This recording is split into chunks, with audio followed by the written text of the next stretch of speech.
एकनाथ शिंदे यांनी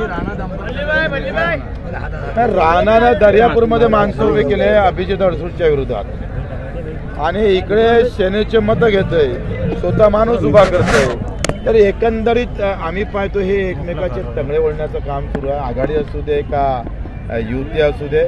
आणि मग आमची महाशक्ती पक्की आहे, कोणी मिठाचा खळा टाकणार नाही आणि आज सामान्य माणसाला न्याय देण्याचं काम आम्ही करणार आहोत. त्याच्यानं हे सगळी आघाडी आणि युती पूर्ण बिघाडी होईल. महाशक्तीची सरकार येणार. मला वाटतं मग सगळ्यातच तपासलं पाहिजे ना. उद्धवजीची तुम्ही बॅग तपासता तर मग बाकीच्या गाड्या तपासत ना तुम्ही, हे गलत आहे. म्हणजे निवडणूक आयोग हे करत आहे का, पार्शलिटी करत आहे का? पार्टीचंच झालं आहे, निवडणूक आयोगच पार्टीचं झालं आहे. देशातली लोकशाही संपली. संविधानाला आम्ही पाहतोय हात लावून लावून तोडण्याचा जो प्रयत्न होत आहे हे चुकीचं आहे.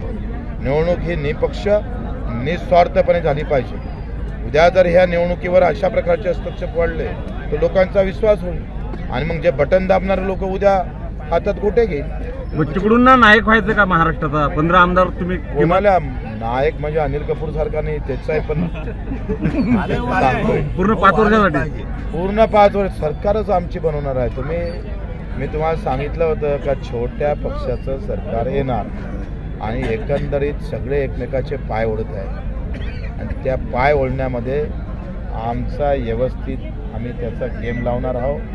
आणि मी सांगतो चित्र अतिशय चांगलं आहे. किमान प्रहारनं 40 सीटा उभ्या केल्या, आम्ही 10-15वर आघाडी घेत आहोत आणि निर्णय आमच्या बाजूने राहणार. बटेंगे तो कटेंगे नहीं, हम सबको जोड़ने जा रहे हैं. आप बटेंगे और कटने की बात कर रहे हैं, हम हिंदुस्तान जोड़ने की बात कर रहे हैं. हम हमारे तिरंगा लेके कटने वाले हैं. तुम धर्म को लेकर कटने की बात और फिर लोगों को गुमराह करने की बात कर रहे होंगे तो उसका हम निश्चित करते हैं.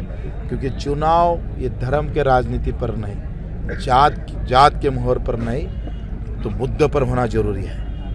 त्याच्यासाठी बच्चू कडू लढत आहे.